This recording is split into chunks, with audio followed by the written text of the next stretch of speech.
Ya, baik. Jadi siang ini kita akan melanjutkan kembali materi sistem operasi, ya. Seperti biasa untuk kuliah akan kita rekam sehingga jika ada yang terkendala koneksi bisa nanti mengikuti lewat rekaman kuliah yang disampaikan hari ini. Kemudian untuk daftar hadir, seperti biasa nanti mengisi mandiri saja atau menggunakan IPB Mobile. Oke, hari ini topik kita pekan ke-9 di kuliah sistem operasi adalah mengenai deadlock, ya. Jadi topik deadlock ini masih ada hubungannya dengan proses, ya, atau thread, ya. Kemarin kita bahas tentang sinkronisasi dan sekarang kita akan lanjutkan mengenai deadlock. Oke, saya akan menampilkan slide presentasinya.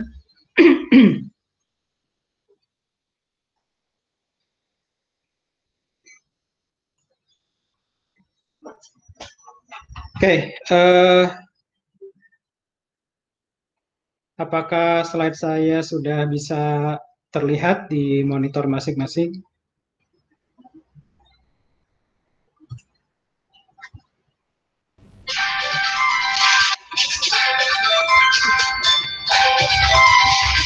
Oke, apakah sudah muncul?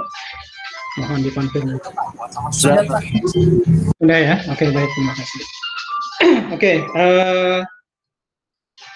hari ini kita membahas tentang deadlock, ya. Nah, mungkin kita sering mendengar istilah ini, ya, deadlock, ya. Apa itu deadlock, ya? Nah, mungkin salah satu ilustrasi yang bisa menggambarkan tentang deadlock, ya, adalah mana nih gambarnya? Kira-kira seperti ini, ya.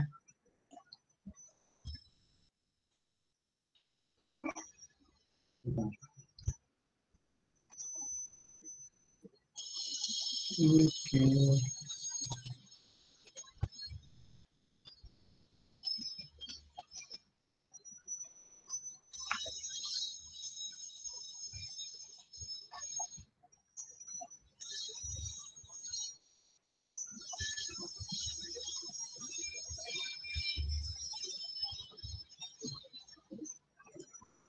Nah, jadi bayangan kita tentang deadlock kira-kira contohnya begini, ya. Ini kasus di dunia nyata tentang deadlock. Jadi deadlock itu apa, ya? Deadlock itu adalah suatu situasi gitu, ya, atau kondisi yang tergantung lingkungannya apa. Contohnya ini, ya, contohnya kalau di jalan raya gitu, ya, kalau kita tidak tertib menggunakan fasilitas, ya, sarana dan prasarana di jalan, maka ada kemungkinan terjadi deadlock, ya. Jadi kira-kira gambarannya begini. Jadi ada 4 intersection, ya, ada 4 perempatan, ya, persimpangan jalan. Lalu setiap persimpangan jalan ini dilalui oleh kendaraan yang ramai, antriannya panjang, ya. Lalu di sini tidak ada pengaturan apapun pada setiap persimpangan ini, ya. Sehingga dalam situasi tertentu atau pada saat tertentu, karena lalu lintasnya sangat padat, maka bisa terjadi kondisi seperti ini, ya. Jadi persimpangan ini terisi oleh kendaraan secara penuh, ya, antriannya panjang, sehingga kendaraan-kendaraan ini tidak bisa bergerak kemanapun, gitu, ya. Nah, ini adalah deadlock. Jadi kita bisa simpulkan dalam kasus ini adalah deadlock, di mana situasinya adalah kendaraan-kendaraan tidak bisa bergerak kemanapun, maju tidak bisa, mundur tidak bisa, gitu, ya. Dan ini berlaku untuk seluruh kendaraan yang ada di jalan raya ini, gitu, ya. Nah, deadlock juga bisa ada di situasi-situasi lain, gitu, ya, situasi lain. Contohnya dalam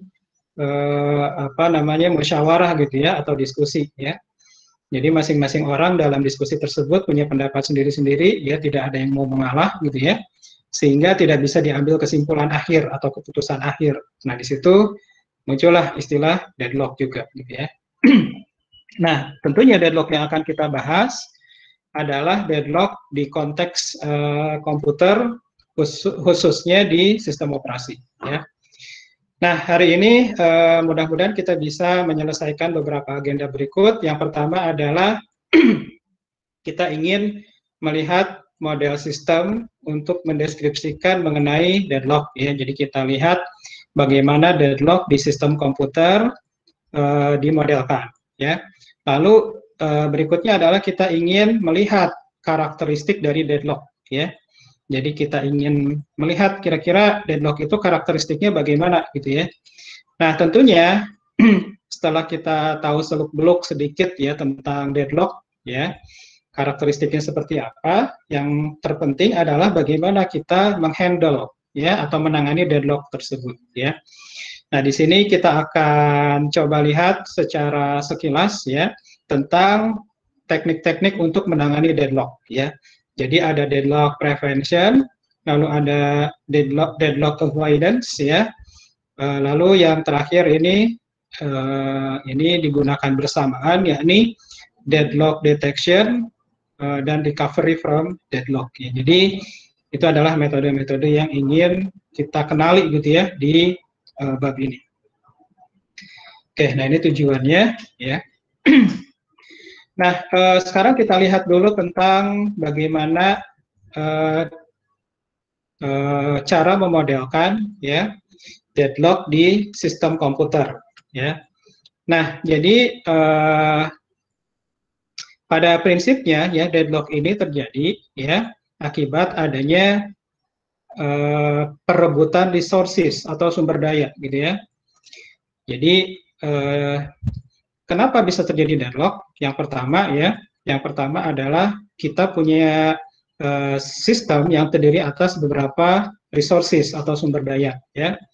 Nah, kita boleh memodelkan sumber daya atau resource ini dengan simbol R gitu ya. Jadi katakanlah ada R1 ya, lalu R2 ya, lalu R ke M ya, di mana masing-masing R ini menyatakan sumber daya tertentu. Nah, sumber daya ini bisa saja CPU gitu ya, lalu ruang memori ya, lalu perangkat input output seperti printer gitu ya, atau lokasi pada disk ya, ataupun perangkat input output lainnya ya. Nah, lalu setiap sumber daya RI gitu ya, itu bisa saja memiliki instance lebih dari satu gitu ya. Bisa memiliki WI instances, bisa memiliki instance, bisa satu, bisa lebih ya. Kita simbolkan dengan WI. WI ini adalah jumlah instance ya. Nah, kemudian untuk menggunakan resource ini setiap proses ya yang berkompetisi untuk memperoleh resource ini akan menggunakan metode-metode ini gitu ya. Yang pertama adalah request ya, yang kedua adalah use ya, yang ketiga adalah release gitu ya. Nah, jadi metode untuk menggunakan atau memanfaatkan resource ini yang pertama adalah sebelum menggunakan resource pastinya kan request dulu gitu ya. Jadi yang dilakukan adalah request dulu, kemudian berikutnya setelah itu, setelah request-nya di-grant ya, setelah request-nya disetujui, maka resource tersebut bisa digunakan, dan setelah resource-nya digunakan, maka terakhir adalah membebaskan resource tersebut atau release ya. Nah, deadlock ya bisa terjadi jika terpenuhi kondisi-kondisi berikut gitu ya. Jadi ini yang harus kita ingat ya terkait dengan deadlock ini. Jadi deadlock ini bisa terjadi kalau ya keempat kondisi ini terjadi secara simultan ya, terjadi secara bersamaan ya. Jadi syarat terjadinya deadlock adalah kondisi nomor 1 ya, 2, 3 dan 4 ini kesemuanya terjadi secara bersamaan. Nah, artinya kalau salah satu kondisi ini tidak terpenuhi, maka deadlock tidak akan terjadi, gitu ya. Nah, apa saja kondisinya ya yang mengakibatkan deadlock ya? Yang pertama adalah mutual exclusion ya. Yang pertama adalah mutual exclusion. Nah, jika suatu resource ya hanya bisa digunakan oleh satu proses dalam satu waktu ya, maka kita katakan resource tersebut bersifat mutual eksklusif ya. Sehingga kita bisa definisikan mutual exclusion ini, yakni jika hanya satu proses dalam satu waktu yang bisa menggunakan resource tersebut. Ya. Nah, jadi ini deadlock bisa terjadi pertama ya kalau resource-nya itu bersifat mutual eksklusif atau memenuhi karakteristik mutual exclusion. Ya. Jadi itu yang pertama. Kemudian yang kedua adalah adanya kondisi hold and wait ya. Jadi ada dua kata di sini, ada hold ya dan ada wait. Oke ya. Nah, apa itu hold and wait gitu ya? Jadi hold itu kan artinya kita menggunakan atau menguasai sesuatu, wait itu kita menunggu yang lain gitu ya. Nah, jadi hold and wait ini maknanya adalah sebuah proses ya, suatu proses dalam waktu yang bersamaan ya dia menguasai atau memegang sedikitnya satu resource ya dan dalam waktu yang bersamaan dia menunggu untuk memperoleh gitu ya resource tambahan yang lain ya dia berusaha memperoleh resource yang lain. Jadi ketika dia menguasai resource dia juga ingin menggunakan resource yang lain atau merequest resource yang lain. Nah, ini adalah hold and wait. Nah, kemudian yang ketiga adalah no preemption ya. Nah, kondisi yang ketiga ini artinya adalah no preemption ini ketika suatu proses ya memegang atau menguasai suatu resource ya, maka resource tersebut hanya bisa dilepaskan oleh proses yang memegang resource tersebut secara sukarela. Artinya tidak bisa dipaksa untuk melepaskan resource tersebut. Nah, jadi itu adalah no preemption. Ini adalah kondisi ketiga. Jadi no preemption maknanya adalah suatu resource ya yang sedang dikuasai atau dipegang oleh suatu proses ya hanya bisa dilepaskan oleh proses tersebut jika atau hanya dengan sukarela gitu ya, hanya jika proses tersebut melepaskannya secara sukarela, tidak bisa dipaksa gitu ya. Nah, ini no preemption. Nah, kemudian yang keempat adalah circular wait ya. Nah, circular wait ini maknanya adalah di sini kita punya serangkaian proses ya. Kita sebut saja misalnya P0, P1 sampai dengan Pn ya. Serangkaian proses ini adalah proses-proses yang dalam keadaan menunggu atau waiting processes ya. Nah, dalam keadaan menunggu ini artinya P0 gitu ya sedang menunggu sumber daya yang sedang dikuasai oleh P1. Dalam waktu yang bersamaan, P1 sedang menunggu sumber daya yang sedang dikuasai oleh P2, ya, dan seterusnya, ya, hingga Pn-1 sedang menunggu sumber daya yang sedang dikuasai atau dipegang oleh Pn, dan terakhir adalah Pn sedang menunggu sumber daya yang dikuasai oleh P0, gitu ya. Nah, terjadi circular wait. Jadi P0 menunggu P1, P1 menunggu P2, ya, Pn-1 menunggu Pn, dan Pn menunggu P0. Ya, terjadi circular wait. Nah, jika keempat kondisi ini terjadi secara simultan, secara bersamaan, maka deadlock bisa terjadi, gitu ya. Oke, sampai sini ada yang ingin ditanyakan dulu, ya. Oke, ya. Jadi nanti kalau ada yang perlu dijelaskan atau perlu didiskusikan, silakan Anda boleh menginterupsi penjelasan saya ya, langsung saja dinyalakan mikrofonnya lalu silakan bertanya gitu ya atau mendiskusikan sesuatu. Oke. Nah, berikutnya. Nah, deadlock ini ya itu bisa terjadi di komputer pada keadaan apa saja gitu ya. Atau dalam penggunaan apa saja deadlock ini bisa terjadi gitu ya. Nah, deadlock ini di komputer bisa terjadi di berbagai keadaan ya, di antaranya adalah ketika menggunakan system call gitu ya. System call, lalu ketika menggunakan locking ya. Nah, system call ini adalah fungsi-fungsi yang disediakan oleh sistem operasi untuk mengakses sumber daya yang ada di komputer. Contohnya kalau kita ingin menggunakan device yang ada di komputer, maka ada sistem call yang harus dipakai. Kalau kita ingin memakai device tersebut, pertama kita harus panggil fungsi request. Kalau sudah selesai, maka gunakan release, gitu ya. Nah, kemudian kalau ingin mengakses file, kita menggunakan fungsi open atau close, gitu ya. dan seterusnya. Nah, ini adalah sistem calls. Nah, bisa saja ada beberapa proses yang berusaha mengakses resource yang sama, misalnya berusaha mengakses file yang sama, lalu dengan kondisi yang 4 tadi terjadi deadlock gitu ya. Nah, kemudian yang kedua, deadlock ini juga bisa terjadi pada penggunaan lock gitu ya, atau locking. Nah, ini berhubungan dengan pembahasan kita kemarin mengenai sinkronisasi gitu ya. Nah, jadi kita ingat salah satu teknik sinkronisasi adalah menggunakan locking gitu ya, menggunakan lock ya. Sering juga disebut sebagai mutex lock ya. Lock ini adalah suatu objek ya yang untuk mendapatkannya harus pakai acquire lock dulu gitu ya, harus merequest lock dulu, dan lalu setelah selesai menggunakan lock ini dirilis gitu ya. Nah, jadi contohnya kalau di library POSIX thread atau pthread yang ada di Unix atau Linux gitu ya, di sini ada pthread mutex lock untuk memperoleh lock, lalu setelah selesai bekerja dengan apa namanya, dengan yang kemarin kita pelajari ya, bekerja dengan apa namanya, yang menyebabkan race condition kemarin ya, maka setelah itu kita harus membuka lock tersebut dengan unlock gitu ya.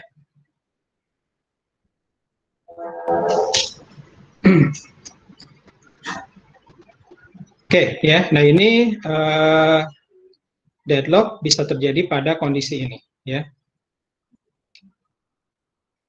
Nah, ini contoh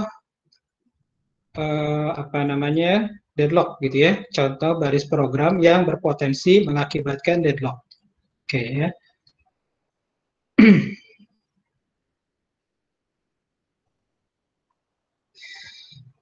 Nah, di sini ada dua lock yang digunakan ya. Yakni ada yang namanya first mutex ya, yang kedua ada second mutex ya. Nah, di sini ada dua proses atau ada dua thread yang menjalankan fungsi yang berbeda ya. Jadi fungsi yang pertama adalah do work one ya, yang ini. Fungsi yang kedua adalah do work two gitu ya. Nah, oh ya, nah ini ya. Jadi kemarin kita, nah maaf tadi saya lupa ya, saya baru ingat. Jadi kemarin kita membahas tentang sinkronisasi. Sinkronisasi ini digunakan untuk mengatur akses ke critical section ya. Jadi critical section ini adalah bagian dari program yang hanya boleh diakses ya oleh satu proses ya, atau satu program, satu proses dalam satu waktu ya. Jadi critical section ini hanya bisa diakses oleh satu proses dalam satu waktu ya. Nah, untuk masuk ke critical section ya, maka proses harus memperoleh lock dulu gitu ya. Nah, jadi di sini yang dilakukan pertama adalah dia berusaha mengunci lock yang pertama, yakni first mutex gitu ya. Nah, kemudian yang kedua berusaha mengunci lock yang kedua, yakni second mutex ya. Nah, ini pada fungsi do work one. Nah, kemudian pada fungsi do work two gitu ya, yang dilakukan adalah yang di lock adalah second mutex dulu ya, baru setelah itu first mutex ya. Setelah itu masuk ke critical section, baru lock-locknya dilepas. Jadi unlock first mutex ya, lalu unlock second mutex ya. Oke, nah saya tanyakan ya, kenapa ini terjadi deadlock? Ada yang bisa jawab?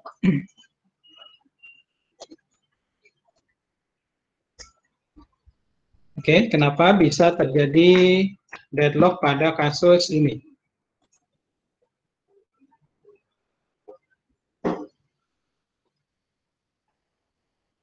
Coba saya mau tanya dulu ya, biar tidak monoton. Siapa yang bisa jawab sebelum saya panggil? Bayu Tri Atmojo hadir, Bayu Tri Atmojo.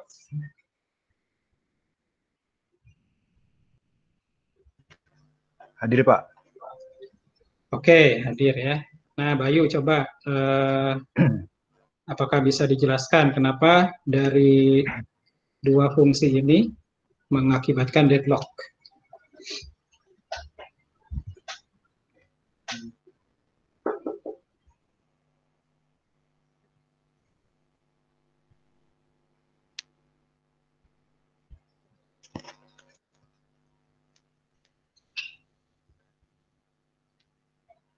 Ya, kira-kira kenapa? Karena mungkin ini ya Kak, karena menurut saya sih karena dia kan yang lock pertama kan first mutex ya, yang di lock, terus kemudian seharusnya yang di unlock terlebih dahulu ya yang pertama di lock gitu. Jadi terus ketika masuk ke apa namanya di do some work itu, ketika di unlock pertama seharusnya nge-unlock yang pertama kali di lock gitu Pak. Misalkan kalau misalkan dia lock first mutex, berarti unlocknya harusnya first mutex dulu seperti yang di atas. Oke, jadi menurut Bayu yang salah ada di posisi unlocknya gitu ya? Iya Pak. Oke, apakah ada yang punya pendapat lain? Kenapa ini deadlock? Jadi ini adalah dua thread atau dua proses yang jalannya barengan ya. Jadi satu jalanin do work 1, yang lain jalanin do work 2 ya. Oke, itu terima kasih jawabannya Bayu ya. Ada lagi jawaban yang lain? Silakan. Atau kalau saya kasih nomor ya, 1, ini baris-baris perintahnya 2 gitu ya.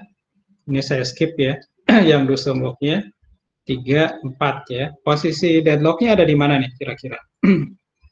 Ada yang bisa jawab? Ini juga sama ya, 1, 2, 3, 4. Jadi deadlock itu kan artinya dua fungsi ini terhenti di tengah jalan, ya, tidak selesai menjalankan fungsi ini. Ya. Oke, ini sambil ngecek pekan lalu ya. Posisi deadlock-nya di mana kira-kira?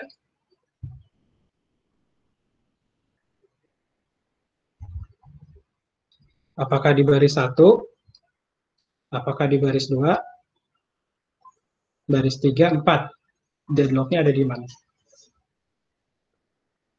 Kalau kedua proses ini berjalan secara bersamaan, ya. Oke, ada yang bisa memberikan penjelasan? Di 3 mungkin, Pak. Di 3. Kalau di 3 artinya kalau di 3 baris 1 jalan gitu ya, baris 2 jalan, ya. Nah, baru baris 3-nya nggak bisa gitu ya. Itu kalau maknanya deadlock-nya di 3. Apakah benar demikian atau ada yang punya pendapat lain?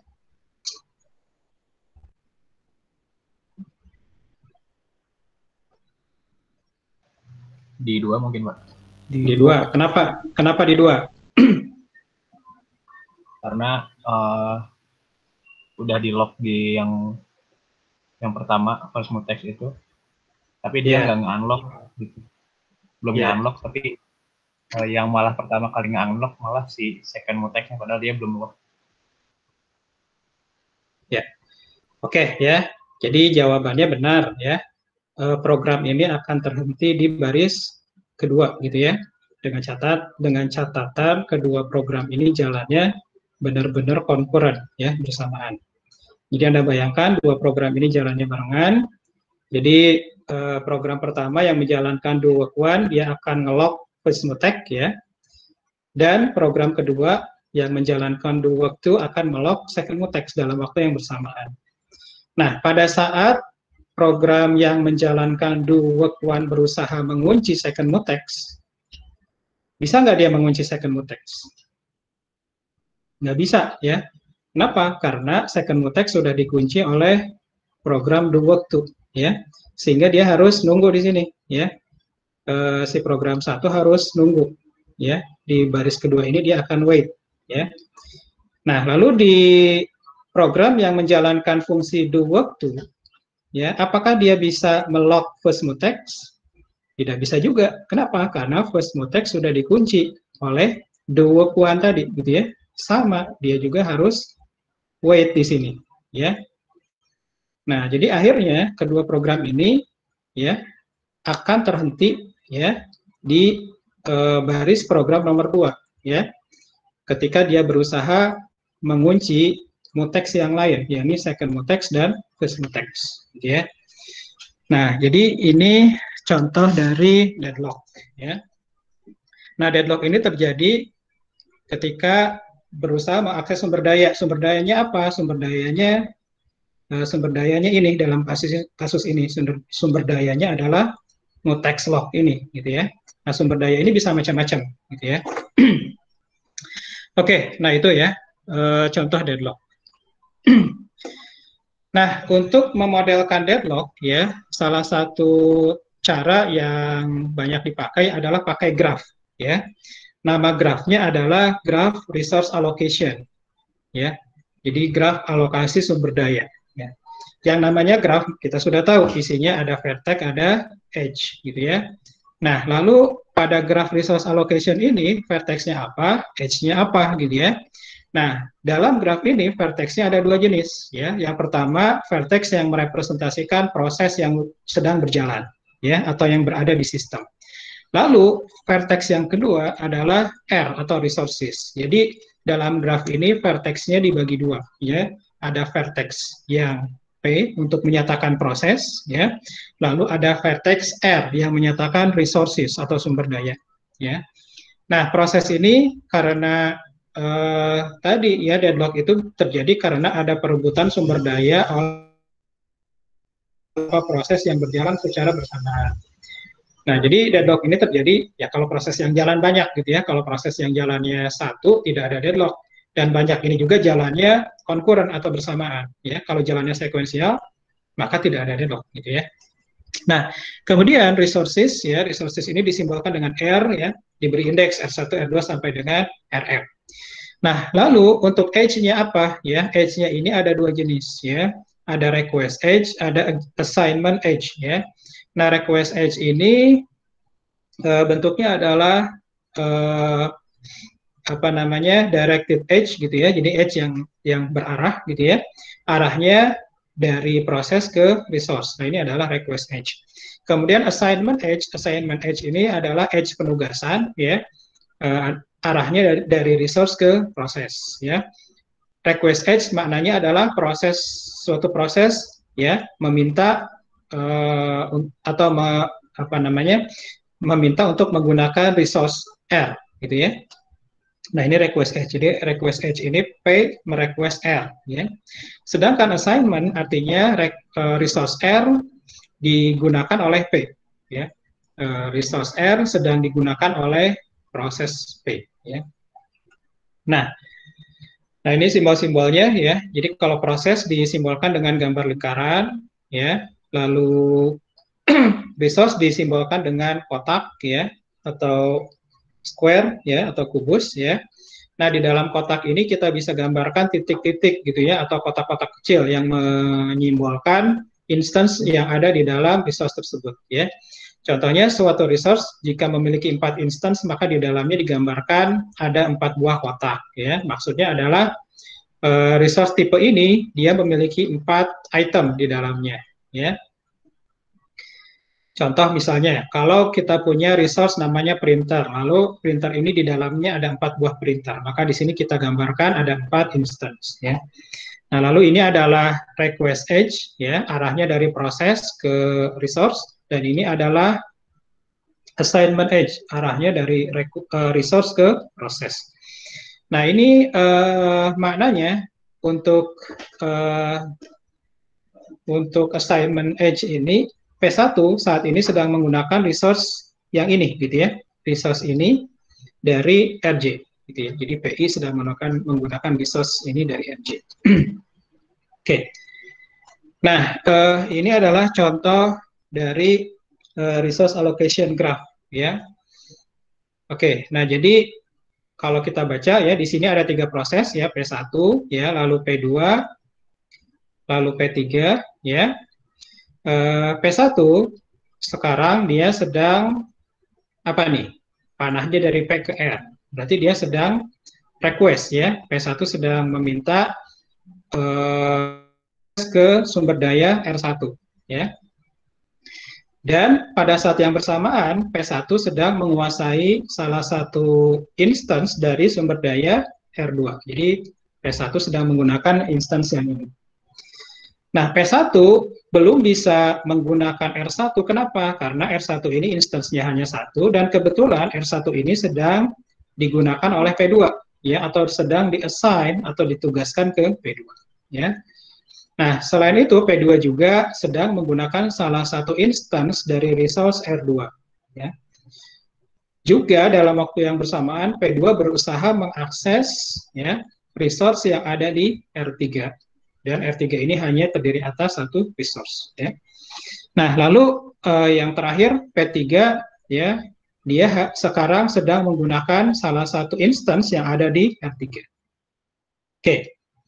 Nah, pertanyaan saya, apakah P1, P2, dan P3 dalam keadaan deadlock atau tidak? Ada yang bisa menjawab?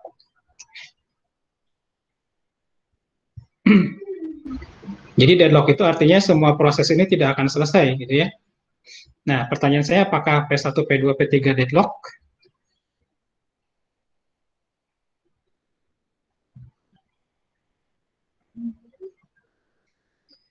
Ada yang bisa jawab? Deadlock tidak nih?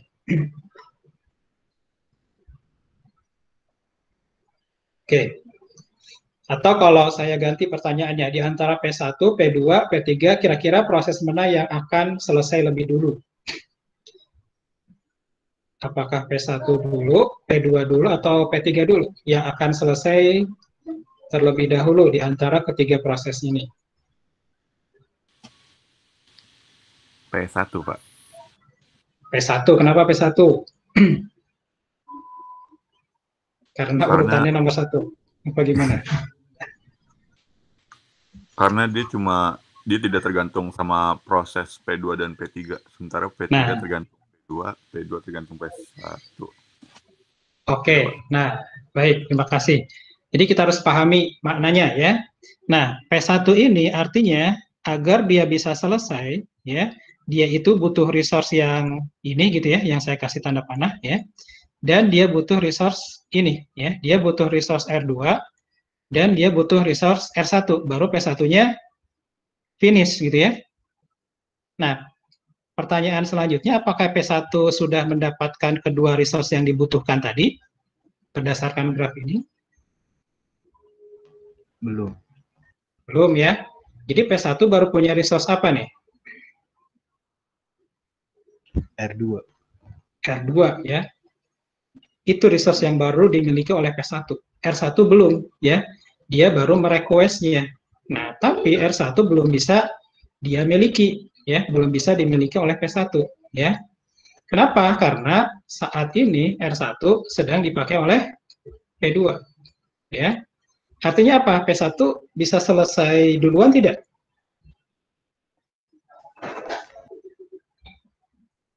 Apakah P1 bisa selesai sekarang? Bisa selesai duluan? Ya, Pak. Nggak bisa ya, karena ada satu resource yang belum dia miliki, R1 ini. Nah, pertanyaan berikutnya, apakah P2 bisa selesai? Enggak, Pak. Nggak bisa. Kenapa? Kenapa nggak bisa? Resource-nya dipakai P3. Nah, karena dia butuh R3, dan R3 sedang dipakai oleh P3.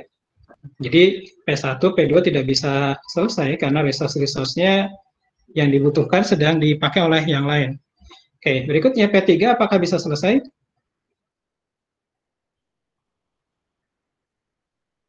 Apakah P3 bisa selesai? Bisa atau tidak? Bisa ya? Nah, kenapa bisa? Karena P3 ini cuma butuh satu resource, yakni R3. Dan R3 ini kebetulan sudah dikuasai oleh P3, sudah di-assign ke P3. Nah, jadi urutan selesainya proses-proses ini pertama adalah P3 dulu komplit gitu ya. P3 dulu komplit, selesai. Nah, setelah P3 selesai ini kan nggak ada ya, sehingga resource R3 ini bisa diassign ke P2.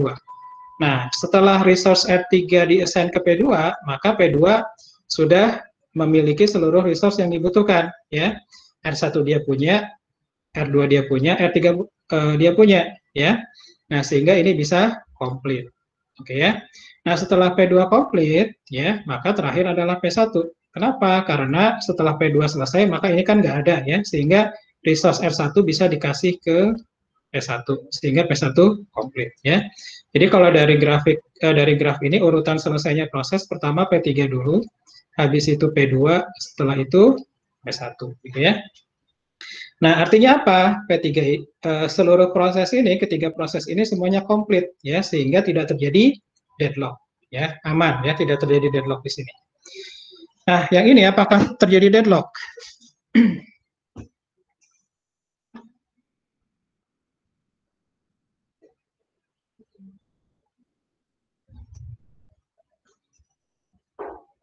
Apakah terjadi deadlock di sini? Iya, ya, ini terjadi deadlock ya, karena di judulnya juga sudah ada tulisannya gitu ya, resource allocation graph with deadlock ya. Jadi ini deadlock nih ya. Nah, coba Anda perhatikan kenapa deadlock ya. Kalau kita coba telusuri ya, mulai dari P1 tidak bisa jalan. Kenapa? Karena dia butuh R1 ya. R1 tidak bisa diperoleh langsung ya, karena R1 ini cuma satu instance dan sedang dikuasai atau digunakan oleh P2 ya. Nah, P2 juga tidak bisa selesai karena dia butuh R3. R3 tidak bisa digunakan oleh P2 karena saat ini sedang digunakan oleh P3. Dan bedanya dengan yang tadi, sekarang P3 juga merequest sumber daya yang lain, yakni R2. Sedangkan R2 pada saat yang bersamaan sedang digunakan oleh P1 atau di hold oleh P1 dan sedang di hold oleh P2 ya. Nah, kalau Anda analisis, maka keempat kondisi tadi terjadi gitu ya. Yang pertama adalah terjadinya mutual exclusion gitu ya. Kemudian yang kedua ya, terjadinya hold and wait gitu ya. Kemudian yang ketiga terjadinya non preemptive ya. Dan yang keempat ya, terjadinya circular ya, circular waiting ya. Nah, jadi keempat kondisi ini ya terjadi pada sistem yang kita modelkan dengan resource allocation graph ini. Ya, mutual exclusion ada gitu ya. Nah, mutual exclusion ada itu apa? Ya contohnya ini sumber daya ini nggak bisa dipakai bersama-sama gitu ya. Semua sumber daya ini tidak bisa dipakai bersama-sama. Kalau sumber daya ini bisa dipakai bersama-sama, maka tidak akan terjadi deadlock. Misalnya R1 bisa dipakai oleh P1 dan P2 secara bersamaan. Maka P1 bisa selesai, tidak terjadi deadlock gitu ya. Jadi mutual exclusion terjadi. Lalu terjadi hold and wait. Nah, ini jelas hold and wait. P1 hold and wait. P1 menghold R2 dan wait R1 gitu ya. Yang lain juga sama, P2 hold and wait, P3 hold and wait ya. Kemudian yang ketiga adalah non preemptive ya. Nah, non preemptive ini setiap sumber daya yang sedang dipegang oleh P1, P2 dan P3 diasumsikan bahwa tidak akan dilepas oleh masing-masing proses kecuali secara sukarela ya. Jadi P1 ini tidak akan melepas R2, P2 tidak akan melepas R2 dan R1 ya, P3 tidak akan melepas R3. Nah, ini non preemptive ya. Dan yang terakhir adalah circular waiting. Nah, ini jelas circular waiting. Kita lihat di sini ya. P1 nunggu P2 gitu ya. P2 nunggu P3 ya. P3 ya menunggu P1 atau menunggu P2 gitu ya, salah satunya ya. Nah, terjadi circular cycle gitu ya, circular waiting. Nah, karena keempat syarat ini terjadi, maka terjadilah deadlock. Nah, perlu diperhatikan ya,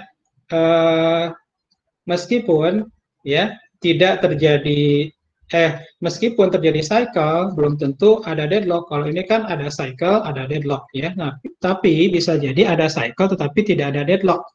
Contoh ini gitu ya. Nah, ini kan ada cycle ya. Ini terbentuk cycle ya. P1 nunggu P3, P3 nunggu P1 gitu ya. Atau nunggu P4. Nah, tetapi tidak deadlock. Kenapa? Karena kebetulan di sini ada P2 dan P4 yang bisa komplit gitu ya. Jadi P2 bisa komplit sehingga R1-nya bisa dilepas ya. Ini bisa nggak ada gitu ya. Sehingga R1-nya bisa diberikan ke P1. Atau P4-nya bisa komplit sehingga resource R2 bisa diberikan ke P3 ya. Kalau P3 komplit maka P1 bisa komplit ya. Nah, jadi ini cycle tetapi tidak deadlock ya. Nah, jadi kita simpulkan bahwa kalau misalnya graf tidak ada cycle-nya, maka itu dijamin tidak ada deadlock ya. Tapi kalau ada graf yang ada cycle-nya, kalau graf ada cycle di dalamnya ya, kalau misalnya di graf tersebut hanya terdiri atas satu instance, ya, maka dijamin dia deadlock. Tapi kalau misalnya di dalam instance tersebut, kalau misalnya di dalam resource tersebut bisa terdapat beberapa instance, lebih dari satu, gitu ya, maka kemungkinan deadlock, bisa tidak, gitu ya. Jadi yang harus kita pahami adalah kalau tidak ada cycle, ya, maka dijamin tidak ada deadlock. Nah, berikutnya kita akan melihat metode-metode untuk menangani deadlock, ya. Nah, di sini ada tiga pendekatan untuk menangani deadlock. Yang pertama adalah memastikan bahwa sistem tidak pernah memasuki keadaan deadlock atau deadlock state, ya. Nah, ini adalah pendekatan yang pertama, ya. Memastikan bahwa sistem tidak pernah memasuki keadaan deadlock. Nah, di sini ada dua pendekatan. Yang pertama adalah deadlock prevention, yang kedua adalah deadlock avoidance. Ya. Nah, kemudian berikutnya adalah pendekatan yang nomor dua adalah allow the system to enter a deadlock state and then recover. Jadi pendekatan yang kedua tidak berusaha menghindari atau mencegah deadlock, ya, tetapi tidak apa-apa deadlock terjadi, tetapi nanti kalau ada deadlock yang terjadi, sistem bisa mendeteksinya, gitu ya, dan lalu bisa merecover deadlock tersebut, ya. Dan yang terakhir adalah pendekatan yang ketiga adalah mengabaikan, ya. Jadi mengabaikan terjadinya deadlock dan berpura-pura, gitu ya, bahwa deadlock itu tidak akan terjadi, ya, tidak pernah terjadi di sistem, ya. Nah, ini biasanya yang digunakan oleh kebanyakan sistem operasi, termasuk Unix, ya, dan Linux, ya. Jadi sistem operasi biasanya mengambil jalan yang simpel, yakni diabaikan saja, gitu ya, deadlock, ya. Jadi diasumsikan bahwa deadlock tidak pernah terjadi. Nah, sekarang kita akan lihat yang pertama, ya, yakni pendekatan yang bertujuan untuk memastikan bahwa sistem tidak masuk ke keadaan deadlock. Oke. Nah, yang pertama adalah deadlock prevention. Nah, deadlock prevention ini intinya adalah mencegah sistem, ya, untuk memenuhi keempat syarat deadlock tadi, ya. Tadi kita ingat bahwa syarat deadlock ada 4, ya, kalau terjadi secara bersamaan. Yang pertama adalah mutual exclusion, yang kedua ada hold and wait, yang ketiga ada no preemption, dan keempat adalah circular wait. Nah, deadlock prevention ini mencegah salah satu faktor tadi, gitu ya. Jadi mengatur cara-cara, ya, proses request, ya, sehingga bisa menghindari salah satu dari keempat syarat deadlock tadi, gitu ya. Yang pertama yang dihindari adalah mutual exclusion. Nah, mutual exclusion ini tergantung resource-nya, ya. Tidak bisa diganggu gugat, gitu ya. Jadi kalau resource-nya adalah shareable, bisa digunakan bersama-sama, ya. Contohnya kalau resource-nya adalah sebuah files atau beberapa files yang sifatnya read only, ya, maka dia bisa di-share, ya. Nggak ada masalah. Artinya dia tidak mutual eksklusif resource-nya. Maka aman dari deadlock kalau resource-nya bentuknya tidak mutual eksklusif, ya. Nah, tapi kalau misalnya resource-nya itu tidak bisa di-share, ya, harus mutual eksklusif, maka mutual exclusion ini tidak bisa dihindari, gitu ya. Ini untuk yang sifatnya non-shareable, gitu ya.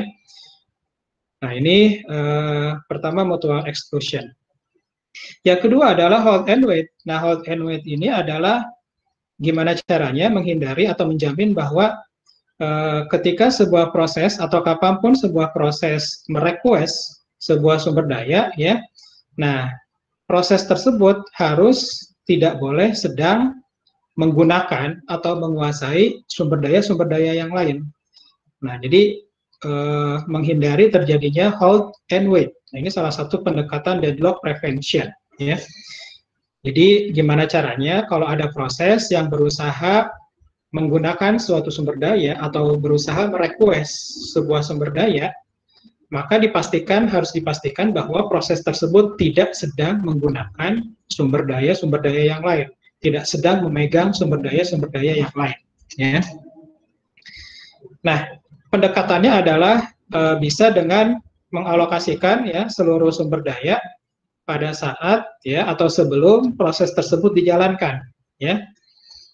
Jadi itu pendekatan yang pertama, gitu ya. Pendekatan yang pertama adalah kalau proses mau jalan, maka pastikan seluruh sumber daya yang dibutuhkan sudah dipegang semua, gitu ya, sudah terpenuhi.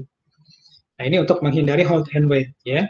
Nah, tapi bisa juga dengan pendekatan yang kedua, ya. Pendekatan kedua adalah, ya,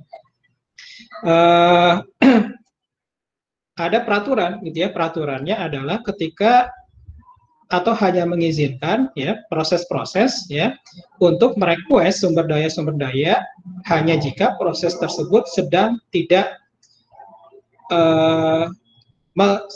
memegang, ya, sumber daya apapun atau tidak ada sumber daya apapun yang dialokasikan kepada proses tersebut, ya. Nah, jadi pendekatannya ada dua. Kelemahan dari deadlock prevention dengan menghindari terjadinya hold and wait adalah low resource utilization, jadi utilisasi sumber dayanya rendah, gitu ya, atau bisa juga mengakibatkan terjadinya starvation. Nah, ini sudah pernah kita singgung kemarin tentang starvation ini. Jadi starvation ini keadaan ketika suatu proses tidak pernah kebagian, ya, jatah untuk menggunakan sumber daya tertentu, ya. Jadi dia selalu tertinggal, starvation ininya, dia selalu kalah oleh proses-proses yang lain ketika berkompetisi untuk menggunakan sumber daya. Nah, kemudian berikutnya, teknik untuk deadlock prevention adalah dengan menghindari no preemption, ya. Faktor yang ketiga dihindari, jadi no preemption.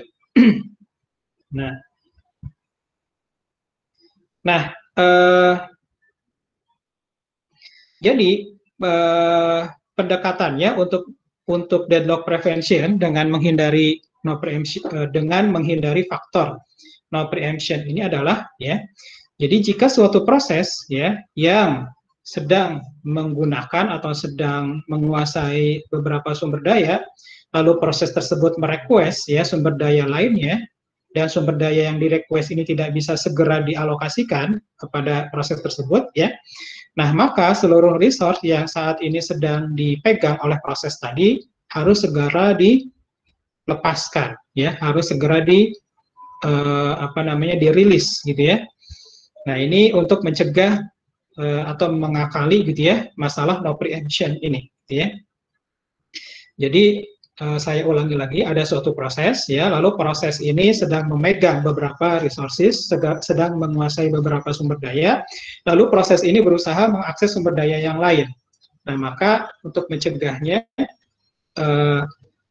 ketika sumber daya yang di-request tadi ternyata tidak bisa langsung disediakan, ya, maka sumber daya yang sedang dipegang harus dilepaskan, ya.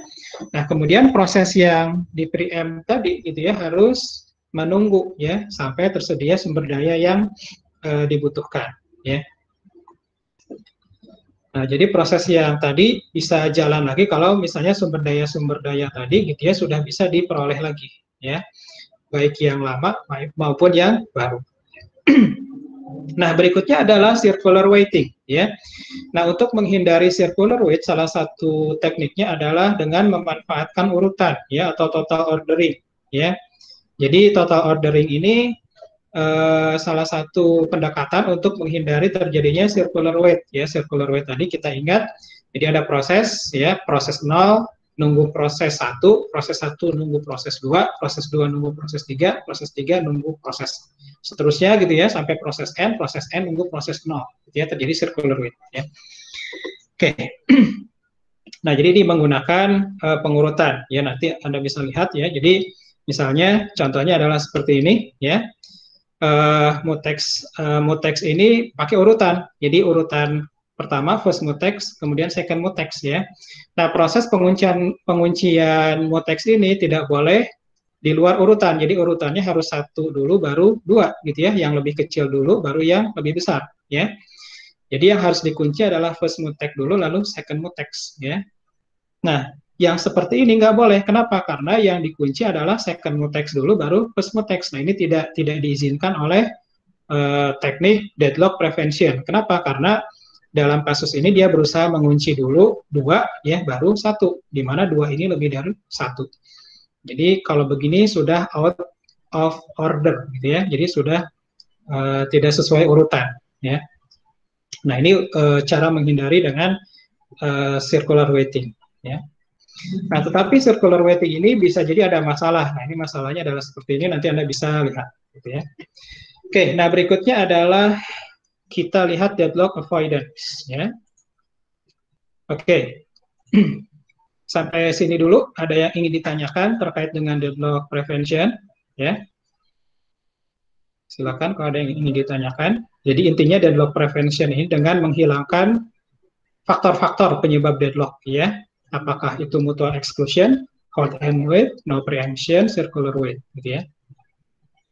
Oke, nah berikutnya adalah kalau belum ada pertanyaan kita lanjutkan ke teknik yang kedua ya, yakni deadlock avoidance ya.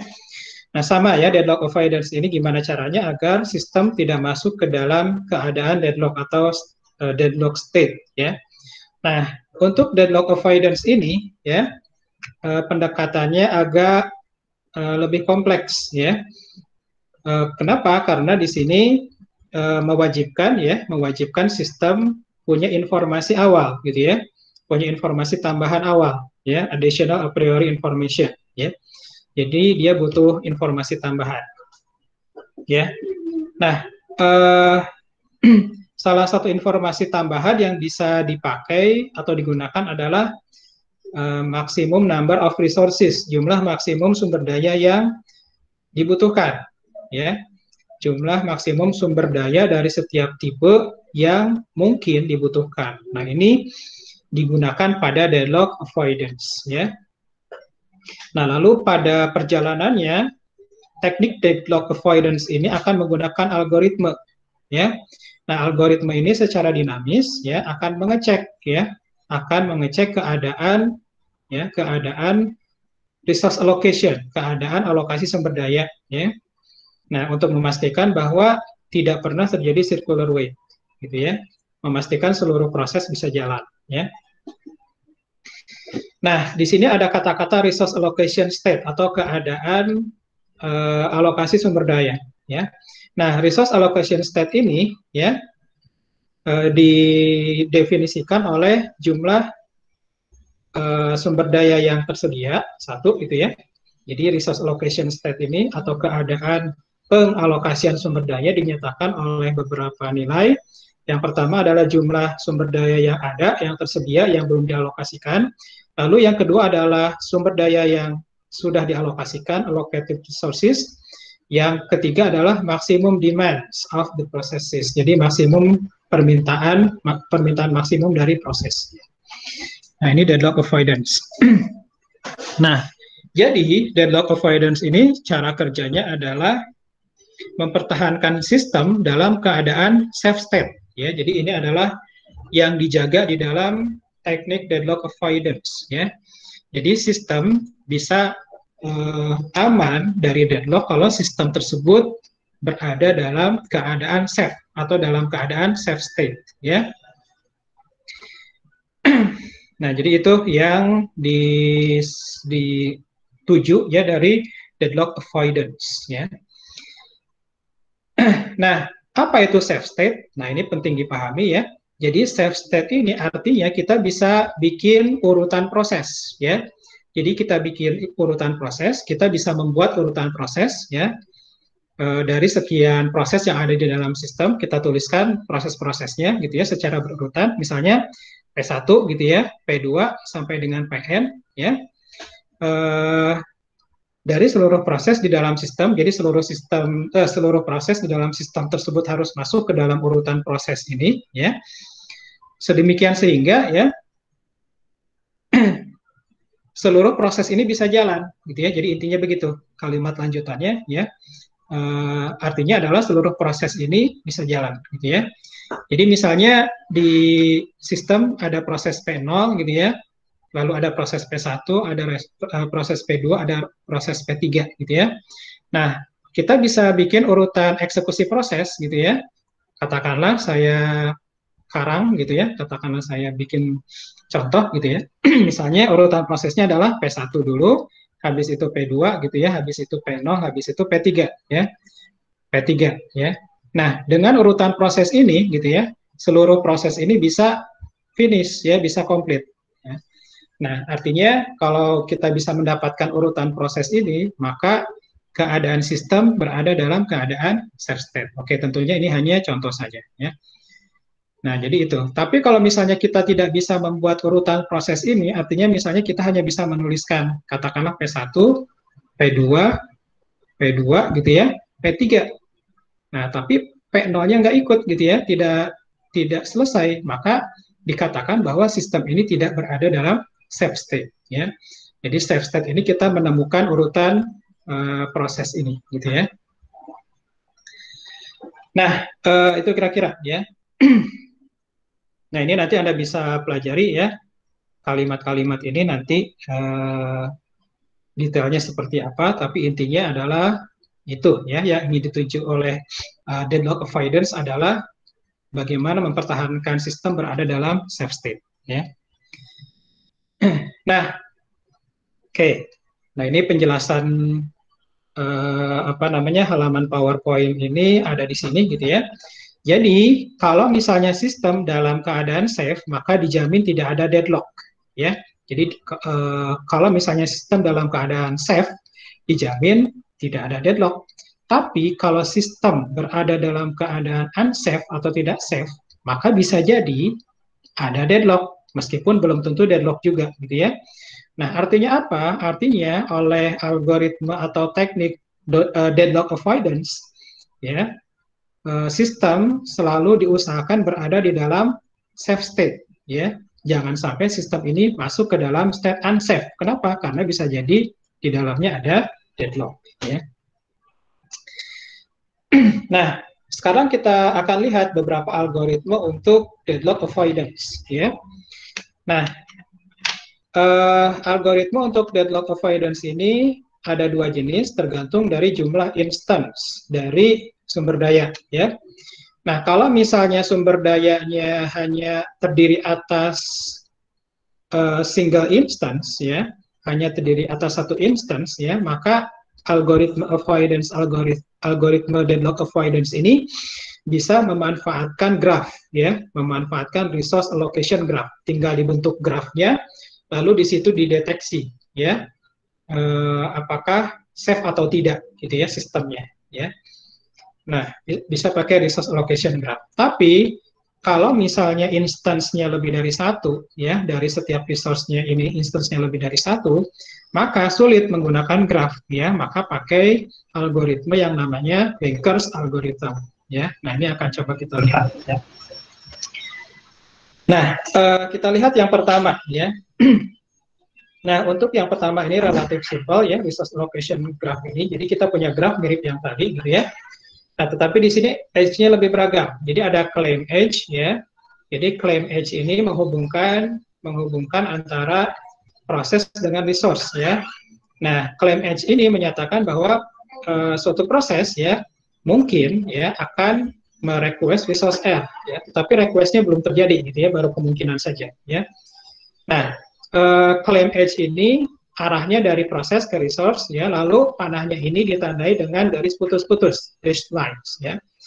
Nah, kemudian berikutnya yang kedua adalah request edge, ya. Nah, request edge yang kedua, ya. Yang pertama adalah claim edge, yang kedua adalah request edge, ya. Nah, apa itu request edge, ya? Request edge ini adalah hasil perubahan dari claim edge, ya. Jadi claim edge, nah claim edge, ya, dia bisa berubah, ya, bisa berubah menjadi request edge, ya, ketika requestnya benar-benar dilakukan oleh proses tadi.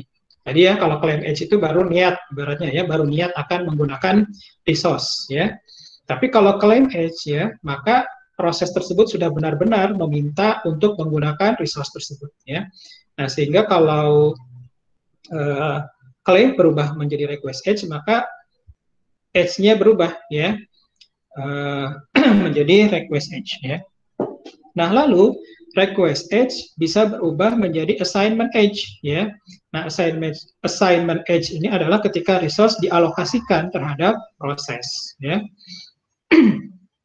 Nah, ketika suatu resource dirilis atau dibebaskan dari suatu proses, maka assignment edge diubah kembali menjadi claim edge, gitu ya. Nah, jadi contohnya seperti ini, ya.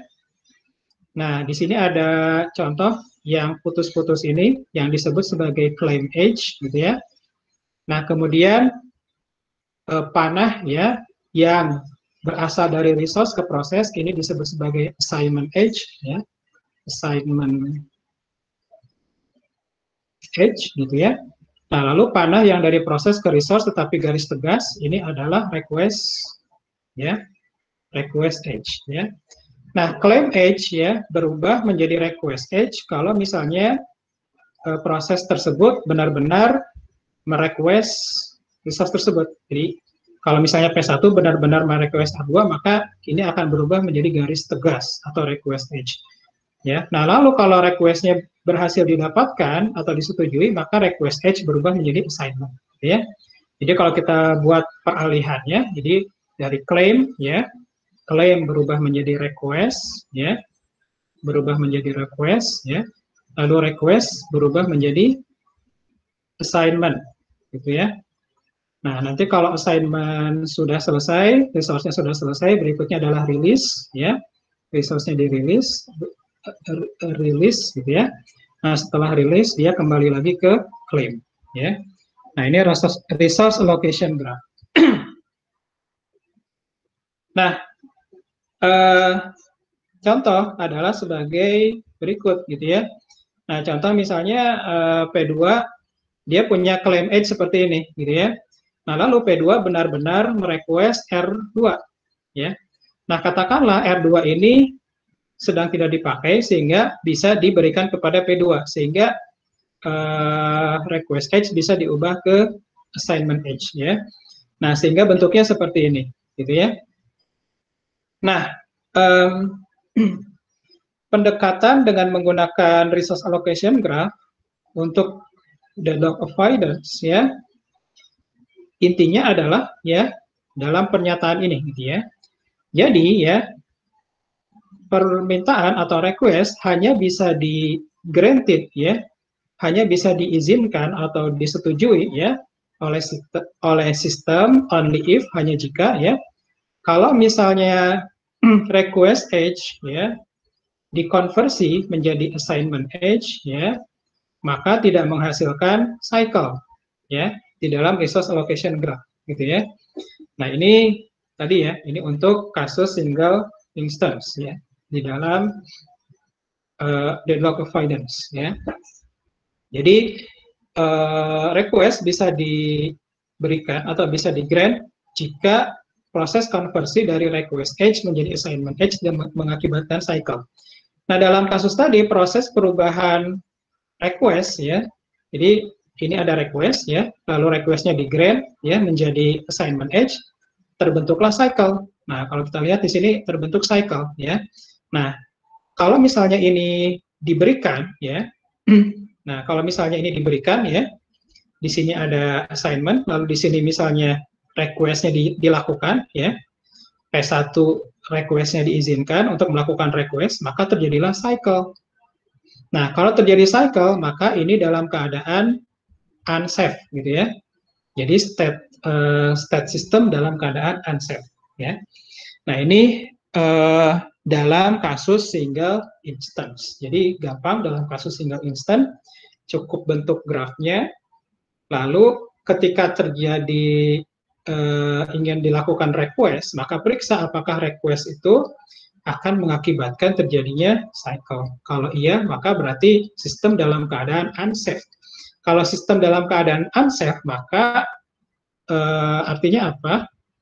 Artinya, misalnya ini tidak boleh dilakukan, ya, proses request ini tidak boleh terjadi, gitu ya. Karena kalau misalnya terjadi, akan terjadi deadlock, gitu ya.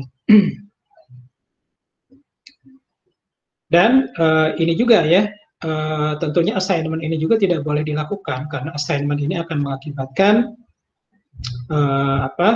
P2 tidak bisa menyelesaikan tugasnya, ya, sehingga P1 tidak bisa selesai. Nah, ini dengan menggunakan graf. Oke, sampai sini ada yang ditanyakan dulu? Oke, baik. Berikutnya adalah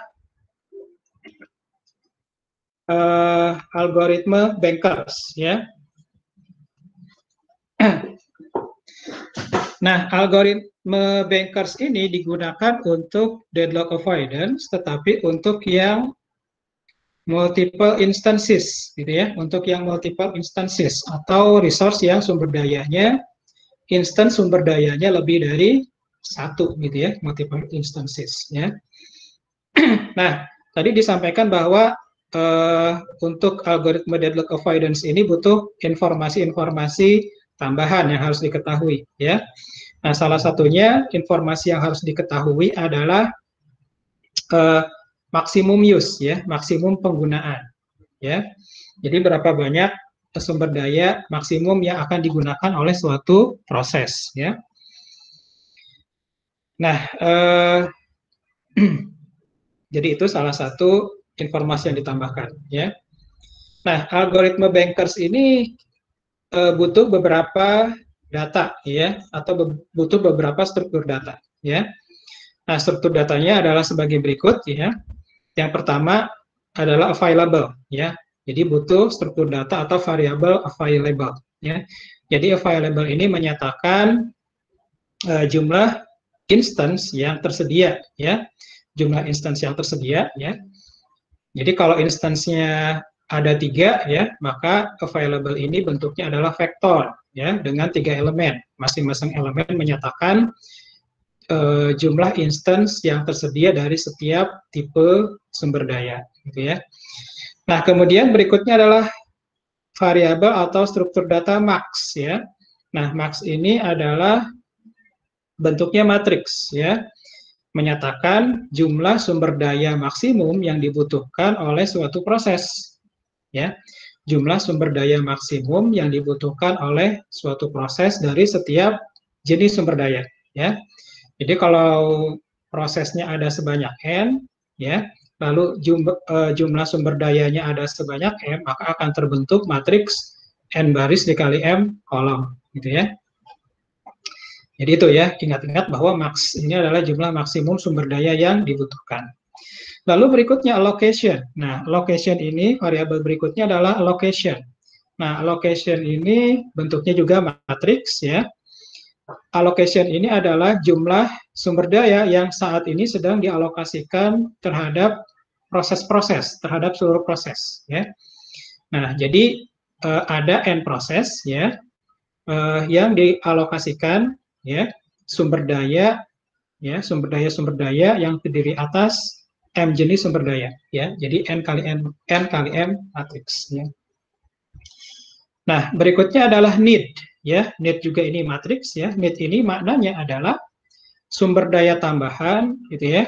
Sumber daya tambahan yang dibutuhkan, ya, oleh suatu proses untuk menyelesaikan proses tersebut, gitu ya. Jadi sumber daya tambahan yang dibutuhkan, ya, oleh suatu proses agar proses tersebut bisa selesai. Dan ini juga bentuknya adalah matriks n kali m, dengan n adalah jumlah prosesnya, m ini adalah jumlah sumber dayanya, jumlah jenis sumber dayanya. Nah, faktor atau variabel need ini diperoleh dengan mengurangkan, ya, dengan mengurangi variabel max dengan variabel allocation ya. Jadi need ini adalah selisih dari maksimum dikurangi allocation. Nanti kita lihat contohnya ya. Nah, lalu berikutnya untuk pengecekan apakah suatu sistem dalam keadaan safe atau tidak ya. Ini untuk kasus ya, untuk kasus instance dari sumber daya yang jumlah instance-nya lebih dari satu ya, maka algoritma safety-nya adalah seperti ini gitu ya. Jadi untuk mengecek apakah sistem berada dalam keadaan safe atau tidak. Nah, algoritmenya seperti ini ya. Jadi secara umum langkah-langkahnya adalah yang pertama inisialisasi. Jadi tahap pertama ini hanya inisialisasi saja. Kita punya variabel work ini di copy ya dari variabel available, jadi isinya sama persis antara work dengan available. Nah, tapi nanti variabel work ini akan terus-menerus diupdate. Nah, kemudian setiap proses akan diberikan variabel finish ya, jadi finish i ya, jadi finish ini menyatakan apakah suatu proses sudah selesai atau belum. Jadi kalau finish 0 sama dengan false, artinya proses 0 belum finish ya, tapi kalau finish 0 sama dengan true, artinya proses 0 sudah finish, sudah selesai. Nah, lalu tahapan safety algorithm ini untuk mengecek apakah keadaan sistem berada dalam keadaan safe atau tidak adalah menjalankan looping berikut gitu ya. Jadi di sini ada iterasi. Nah, jadi pada tahap kedua ya dilakukan langkah berikut ya. Jadi kita harus mencari suatu proses I gitu ya, sedemikian sehingga proses tersebut belum selesai atau finishnya masih false. Nah, lalu kebutuhan ya, kebutuhan sumber dayanya masih dapat dipenuhi ya. Jadi kebutuhan sumber daya bagi proses I ini masih kurang dari atau sama dengan sumber daya yang tersedia atau kurang dari sama dengan work, karena kita tahu work ini sama dengan available ya. Nah, kalau sudah ketemu nilai I-nya, maka kita lakukan update nilai work. Jadi dilakukan tahap ketiga, ya. Jadi work yang lama di-update dengan menambahkan alokasi dari proses I. Lalu proses yang sudah kita temukan tadi, proses ke I tadi, ya, kita nyatakan finish, selesai, kita set menjadi true. Nah, setelah itu balik lagi ke langkah nomor 2. Jadi ini looping, ya. Nah, kalau misalnya semua state sudah dalam keadaan true, maka kita bisa keluar dari looping dan masuk ke tahap keempat ya. Jadi kalau semua state sudah dalam keadaan true, semua proses sudah finish atau semua state dari proses sudah finish semua ya, maka kita dapat menyimpulkan bahwa sistem berada dalam keadaan safe ya. Oke. Nah, sekarang kita coba untuk mensimulasikan untuk menggunakan algoritma algoritma safe ini ya, safety algorithm ini ya. Oke. Oke ya. Baik, saya coba buat di sini saja ya. Saya coba buat coret-coretan di sini. Nah, jadi di sini ceritanya ya, kita punya 5 buah proses ya, P0 sampai dengan P4 ya, yang berjalan secara concurrent, secara bersamaan ya. Nah, lalu di sistem terdiri atas 3 instance ya, ada di sistem terdiri atas 3 resource ya, yakni resource jenis A, resource jenis B, dan resource jenis C ya. Nah, resource jenis A terdiri atas 10 instance.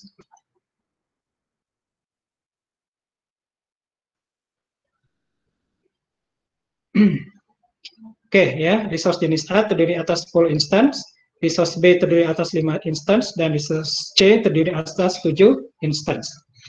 Nah, kemudian pada saat waktu ke-0, pada saat T0 ya, sistem di snapshot ya, di snapshot itu seperti di screenshot ya, seperti dilihat ya keadaan sistem pada saat T0 seperti apa. Nah, di sini terlihat bahwa P0 ya, P0 oh ya, di sini kita mencatat 3 variabel tadi ya, variabel allocation, lalu variabel max, dan variabel available. Oke ya. Oke, nah ini mohon perhatikan ya. Jadi variable allocation ini kita catat ya. Yang pertama adalah untuk proses 0 ya, yang saat ini dialokasikan kepada proses 0, resource A sebanyak 0 gitu ya. Resource B sebanyak 1, resource C sebanyak 0 ya. Nah, lalu untuk P1 ya yang sedang dialokasikan adalah resource A sebanyak 2, resource B sebanyak 0, resource C sebanyak 0. Untuk P2 yang saat ini sedang dialokasikan adalah resource A sebanyak 3, resource B sebanyak 0, resource C sebanyak 2 ya. Lalu untuk P3 yang sedang dialokasikan adalah resource A sebanyak 2, resource B sebanyak 1, resource C sebanyak 1. Untuk P4 yang sedang dialokasikan resource A sebanyak 0, resource B sebanyak 0, resource C sebanyak 2. Nah, ini adalah variable allocation ya. Nah, kemudian berikutnya adalah variable max. Nah, variable max ini adalah maksimum sumber daya yang dibutuhkan oleh setiap proses agar proses tersebut bisa selesai ya. Jadi P0 butuh maksimum 7 resource A ya. Lalu butuh maksimum 5 resource B. Lalu P0 butuh maksimum 3 resource C dan begitu juga untuk proses yang lain. Oke ya. Nah, kemudian berikutnya adalah available. Available ini adalah jumlah resource yang saat ini sedang tidak dialokasikan atau yang sedang menganggur. Jadi saat ini tersedia di A 3 ya, 3 resource untuk resource A, 3 instance untuk resource B dan 3 instance untuk resource C. Nah, dari mana available ini diperoleh? Nilai available ini bisa diperoleh dengan mudah dengan menjumlahkan seluruh allocation untuk setiap resource. Jadi resource A kalau kita jumlahkan semuanya 0 tambah 2 tambah 3 tambah 2 tambah 0 hasilnya adalah berapa ini? 7 gitu ya. Lalu 1 tambah 0 tambah 0 tambah 1 tambah 0 hasilnya 2. Lalu 0 tambah 0 tambah 2 tambah 1 tambah 2 hasilnya adalah 5 gitu ya. Nah, sehingga available ini diperoleh dengan mengurangkan total allocation dengan total instance ya. Jadi kan total instance-nya adalah A-nya 10, B-nya 5, C-nya 7. Yang sedang dialokasikan adalah A-nya 7, B-nya 2, C-nya 5. Sehingga available-nya adalah untuk A, available-nya adalah 10 kurangi 7, 3 gitu ya. Untuk B, 5 kurangi 2, 3. Lalu untuk C, 7 kurangi 5 adalah 2. Nah, ini adalah available ya. Nah, untuk menyelesaikan atau menggunakan algoritma safety ini untuk mengecek apakah state ini dalam keadaan safe atau tidak, ya.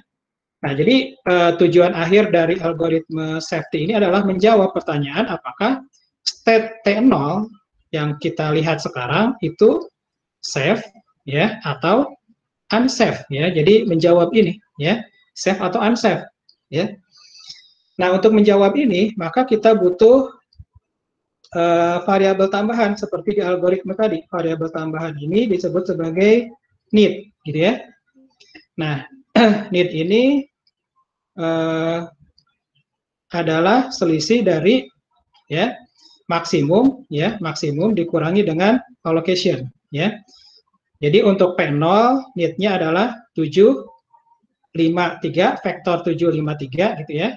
Yang ini dikurangi dengan 0, 1, 0. Selisihnya adalah 7 dikurangi 0, 7 gitu ya. 5 dikurangi 1, 4 ya. 3 kurangi 0, 3. Oke ya. Nah, berikutnya untuk P1 berarti need-nya 322 ya, dikurangi 200 ya, sehingga need-nya adalah 3 kurang 2, 1, 2 kurang 0, 2 gitu ya. 2 kurang 0, 2. Oke ya. Nah, kemudian berikutnya need untuk P2 ya adalah berarti 9 kurang 3, 6, 0 kurang 0, 0, 2 kurang 2, 0. Lalu need untuk P3 berarti ini dikurangi ini ya. 2 kurang 2, 0 ya. 2 kurang 1, 1 ya. 2 kurang 1, 1 ya. Lalu need untuk P4 ya. P kurang 4 kurang 0, 0. 4 kurang 0, 4, 3 kurang 0, 3, 3 kurang 2, 1. Ya. Nah, ini NEET. Jadi artinya P0 untuk selesai dia membutuhkan 7A, 4B, 3C, gitu ya, dan seterusnya. Nah, jadi yang harus kita punya adalah variabel NEET, ya. Nah, setelah kita punya variabel NEET, ya, baru kita bisa melakukan perhitungan menggunakan algoritma safety tadi, ya. Nah, perhitungan menggunakan algoritma safety tadi caranya cukup mudah, gitu ya. Nah, caranya cukup mudah, ya. Oke, ini saya akan ilustrasikan saja menggunakan Microsoft Whiteboard, ya. Oke.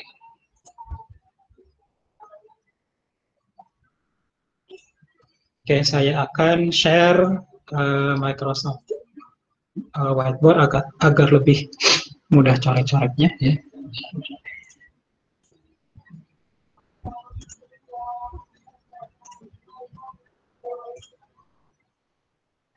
Oke. Oke, ya.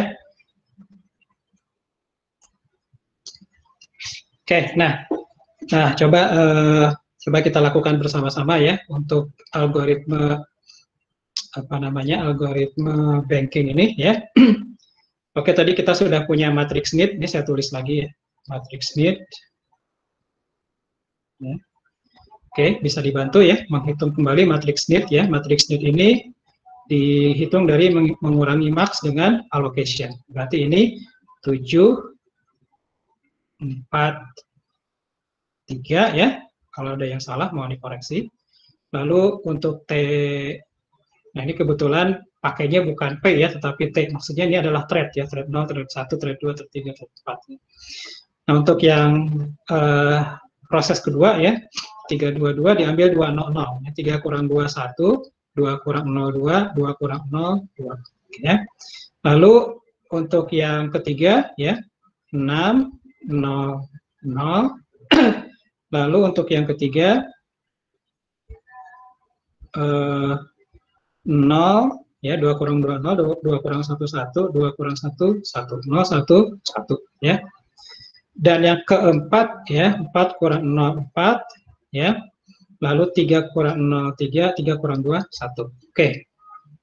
Ya. Oke. Nah, oke, sampai sini ada yang ingin ditanyakan dulu untuk memperoleh matriks NEET. Jadi tinggal mengurangi maksimum dikurangi allocation, ya. Nah, berikutnya kita punya variable work, gitu ya. Kita punya variable work. Nah, variable work ini nilainya sama dengan available, gitu ya. Jadi variable work ini nilainya sama dengan available. Jadi nilainya sama dengan available di 3, 3, 2 ya. Oke. Nah, kemudian berikutnya adalah kita cari ya, langkah berikutnya ya. Oke, saya share screen biar bisa bolak-balik aja ya. Jadi saya share entire screen aja.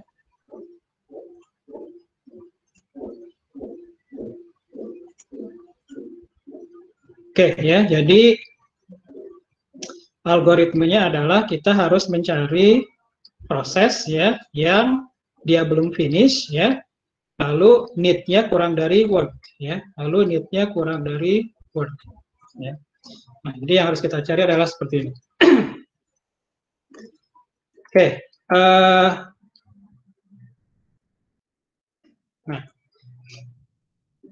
nah jadi pada awalnya ya seluruh proses ini ya, ini dituliskannya dengan T, ini saya ganti P2 aja biar nggak bingung ya, P0, P1, P2, P3, P4, jadi proses 0, proses 1, proses 2, proses 3, proses 4. Nah, pada awalnya ke-5 proses ini statusnya adalah gitu ya, jadi finishnya, status finishnya semuanya adalah false ya, karena semuanya belum selesai ya. Nah, jadi yang dilakukan berdasarkan algoritma tadi kita cari ya proses yang masih false ya. Nah, proses 0 kebetulan masih false ya. Nah, kemudian kita bandingkan ya. kita cek gitu ya, proses 0 ya. Proses 0 apakah ya need-nya gitu ya, apakah need-nya untuk proses 0 gitu ya kurang dari atau sama dengan work ya. Nah, kita lihat di sini ya. Need 0 itu kan 743 ya. Apakah 743 kurang dari sama dengan 332 gitu ya? Nah, tentunya tidak karena ini lebih besar gitu ya. 7 lebih besar dari 3. Nah, sehingga ini tidak memenuhi syarat. Nah, karena tidak memenuhi syarat, maka kita pilih P berikutnya, yakni P1 ya. Nah, P1 kita bandingkan apakah need untuk proses 1 kurang dari sama dengan work gitu ya. Nah, P1 ini need-nya adalah 1, 2, 2 ya. Nah, apakah ini kurang dari sama dengan 3, 3, 2 ya? Apakah ini kurang dari sama dengan 332? Jawabannya ya, ya karena 1 kurang dari 3, 2 kurang dari 3, 2 sama dengan 2. Jadi memenuhi syarat ini, gitu ya. Nah, sehingga P1 bisa jalan, P1 bisa komplit, ya. Nah, setelah itu kita catat di urutan proses. Jadi di sini kita catat P1, gitu ya. Nah, setelah itu kita tambahkan, ya, allocation dari P1 yang ini kita tambahkan ke work ya. Jadi work yang tadinya 332 diupdate. Jadi A yang tadinya 3 berubah menjadi 5 karena 3 ditambah 2 berubah menjadi 5 gitu ya. Lalu 3 ya yang B yang tadinya 3 tetap 3 karena 3 ditambah 0 ya adalah 3. Lalu C yang tadinya 2 juga tetap 2 karena 2 ditambah 0 adalah 2. Jadi ditambahkan dengan allocation untuk P1 karena tadi kita sedang memilih P1 ya. Nah, oke, P1 sudah selesai. Nah, berikutnya kita cari lagi proses yang belum finish. Oh ya, P1 sudah finish ya tadi. Karena sudah masuk ke daftar kita sehingga state-nya yang tadinya false ya, finish-nya berubah menjadi true. Nah, berikutnya kita cek yang ini sudah ya. Berikutnya kita cek yang P2 ya. Nah, yang P2 ini kita cek apakah need 2 gitu ya, kurang dari sama dengan work gitu ya. Nah, kita cek need-nya berapa untuk P2 ya. Need-nya adalah yang ini kan ya, 600.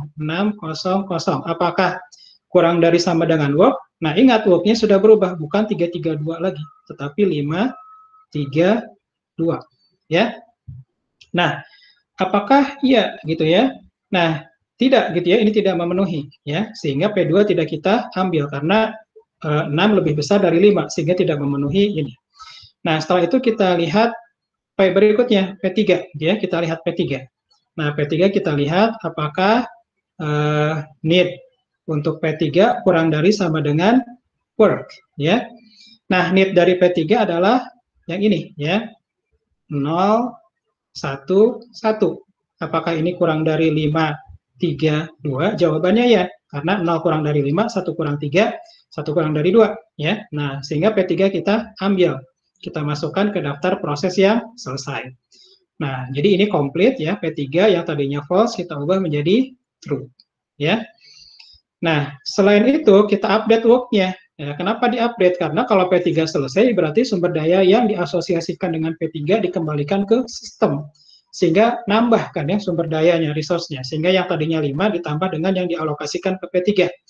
Yang 5 berubah menjadi 5 ditambah 2, berubah menjadi 7. Yang tadinya 3 berubah menjadi 3 tambah 1, berubah menjadi 4. Ya. Lalu yang tadinya 2 ya berubah menjadi 2 ditambah 1, menjadi 3. Ya. Sehingga work sekarang adalah 7, 4, 3. Oke. Nah, oke, berikutnya kita lihat proses selanjutnya yang belum kita cek, yakni P4, ya. Nah, P4 kita periksa apakah need, ya. Apakah need P4 kurang dari sama dengan work, ya. Jadi dicek need-nya adalah 4, yang ini ya, P4 ya. Need-nya adalah 431, apakah kurang dari sama dengan 5, ya. Kita maaf. Apakah kurang dari work, kurang dari sama dengan work yang baru bukan 532 lagi, tapi sudah berubah menjadi 743. Kita cek 4 kurang 7, ya. 3 kurang dari 4, ya. 1 kurang dari 3, ya juga. Nah, sehingga ini memenuhi, berarti P4 bisa selesai, bisa finish, bisa kita tuliskan di dalam daftar, ya. Dan ini kita set menjadi true. Oke. Nah, kemudian kita teruskan lagi algoritmenya, kita cari lagi proses yang belum finish. Kita ulang lagi dari awal. Sudah tidak ada proses berikutnya ya, ke bawah. Sehingga kita ulang lagi dari awal, kita cek lagi P0. Kita cek lagi dengan ketentuan tadi, ya. Apakah P0 need-nya gitu ya, apakah need yang ke 0 ini kurang dari sama dengan word gitu ya, kita cek ya. Need P0 kita tahu tadi adalah 7, 4, 3 dan work sekarang adalah 7 gitu ya. Oh maaf ya, work-nya tadi belum ditambah ya, work yang terbaru adalah yang ini kan ditambah dengan yang dialokasikan ke P4. Jadi work yang terbaru adalah 7 tambah 0, 7 gitu ya, 4 tambah 0, 4, 3 ditambah 2, yang ini ya, 5 ya. Jadi work-nya adalah 7, 4, 5 ya. Nah, apakah ini memenuhi? Ya, ya, ini memenuhi sehingga P0 bisa komplit ya. Nah, karena P0 komplit, maka kita masukkan ke daftar proses ya.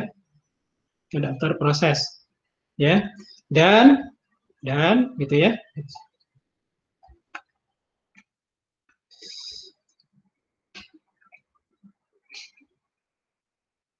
Dan P0 yang tadinya false, finishnya berubah menjadi true ya.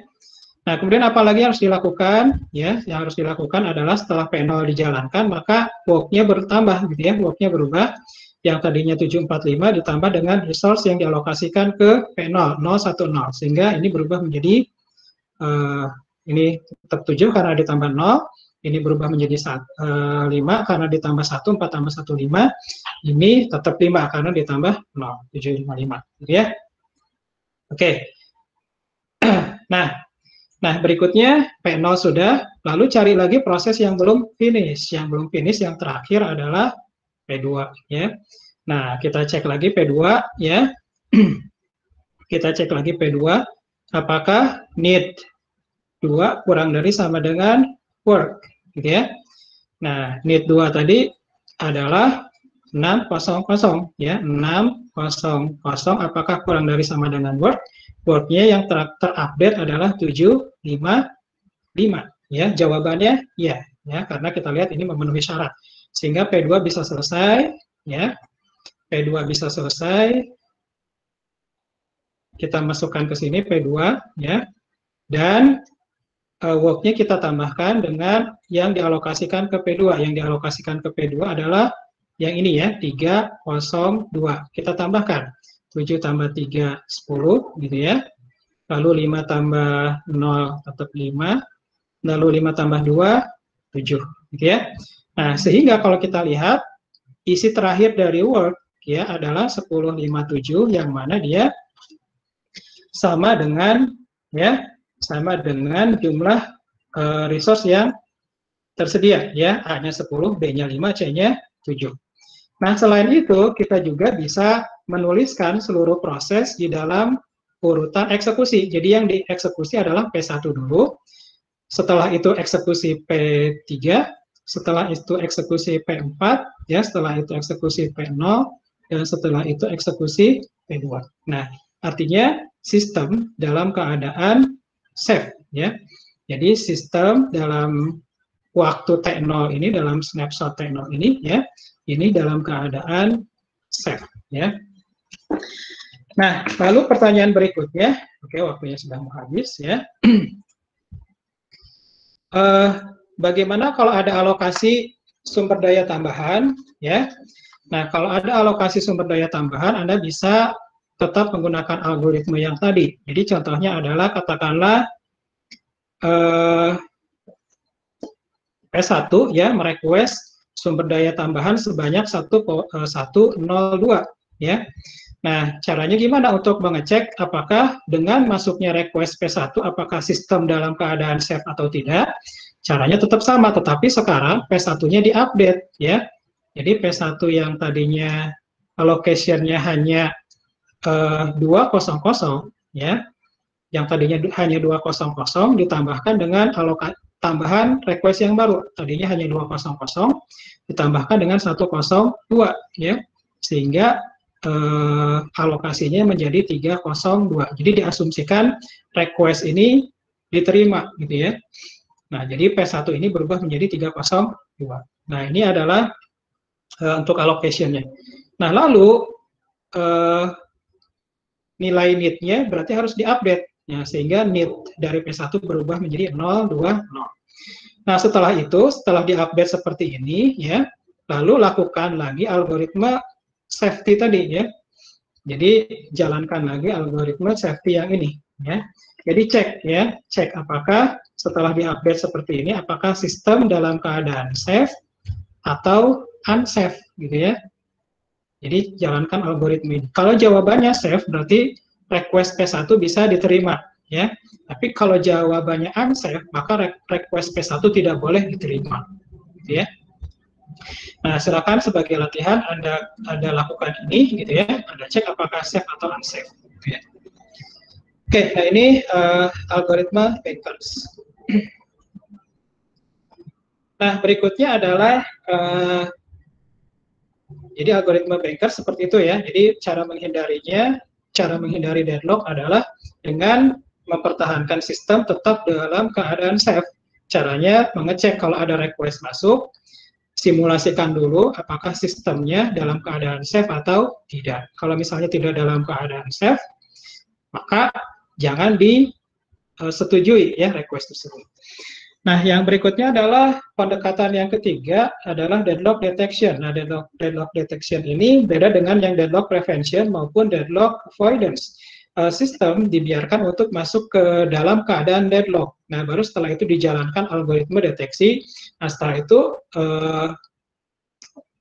deadlock yang sudah terlanjur terjadi akan di-recover, gitu ya.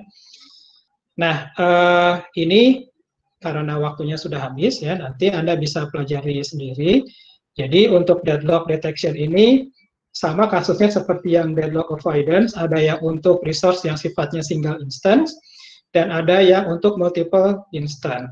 Untuk deadlock detection yang sifatnya single instance relatif mudah karena kita cukup membentuk graph, lalu dari graph ini diperiksa ya apakah ada cycle atau tidak ya. Nah, kalau ada cycle berarti terjadi deadlock ya. Kenapa? Karena single instance dan ada cycle. Single instance ada cycle itu dijamin ada deadlock. Beda lagi kalau multiple instance ada cycle belum tentu ada deadlock ya. Nah, lalu berikutnya kalau misalnya terdapat beberapa instance, gimana cara ngecek deadlock atau tidak ya? Mendeteksi ada deadlock atau tidak. Nah, untuk yang several instances ini, yang instance-nya lebih dari satu, maka pakai algoritma detection algorithm. Nah, kalau Anda lihat detection algorithm ini cara kerjanya mirip atau hampir sama persis seperti algoritma deadlock avoidance yang algoritma bankers ya. Jadi Anda bisa lihat ini ya. Caranya adalah mirip seperti yang algoritma bankers tadi. Jadi Anda jalankan algoritma deadlock detection ini ya. Lalu Anda cek apakah seluruh proses ini dalam keadaan finish atau tidak ya. Jadi kalau misalnya ada proses yang tidak finish berarti dia deadlock ya. Jadi nanti kesimpulannya diambil kalau misalnya ada proses yang masih false yang belum finish ya, maka berarti dia dalam keadaan deadlock. Tapi kalau seluruh proses sudah finish semua atau finishnya sudah terus semua, maka proses tidak dalam keadaan deadlock ya. Nah, berikutnya adalah setelah dilakukan algoritma detection, deadlock detection ya, maka tahapan berikutnya adalah merecover ya. Jadi ketika deadlock sudah terlanjur terjadi ya untuk pendekatan yang ketiga ini ya, maka lakukan recovery ya. Nah, ini tahapan atau ini adalah langkah-langkah yang bisa dilakukan untuk melakukan recovery. Nanti Anda bisa lihat sendiri. Ya. Oke, jadi itu kira-kira mengenai konsep deadlock dan juga pendekatan-pendekatan bagaimana cara menangani deadlock ini. Baik, sekarang sudah pukul 14.43. Sebelum saya tutup, ada yang ingin ditanyakan dulu. Oke, ya silakan kalau ada yang ingin ditanyakan.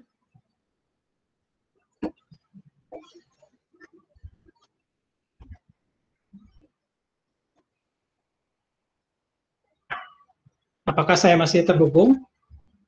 Apakah masih terkoneksi? Masih Pak, masih. Oke ya, sip. Oke, baik. Kalau nanti ada yang ingin didiskusikan bisa lewat chat saja ya. Bisa lewat chat nanti. Dan juga Anda bisa belajar dengan membaca sumber lain ya, seperti buku yang kita gunakan, atau bisa mencari juga di YouTube ya, mengenai bagaimana algoritma Bankers ini bekerja, lalu bagaimana deadlock detection algoritma tadi bekerja dan sebagainya. Oke, di samping rekaman kuliah yang nanti saya share juga. Oke, baik, saya kira karena waktunya sudah selesai, saya akhiri ya pertemuan hari ini. Mohon maaf apabila ada kesalahan, ada kekurangan, dan waktunya juga cukup lama ya untuk pertemuan hari ini. Mudah-mudahan bermanfaat. Terima kasih. Assalamualaikum warahmatullahi wabarakatuh. Selamat siang semuanya. Waalaikumsalam warahmatullahi wabarakatuh. Makasih Pak. Ya, Makasih sama-sama. Pak. Terima kasih Ya, Pak. sama-sama. Ya, makasih ya. Oke, saya pamit ya. Oke, sama-sama.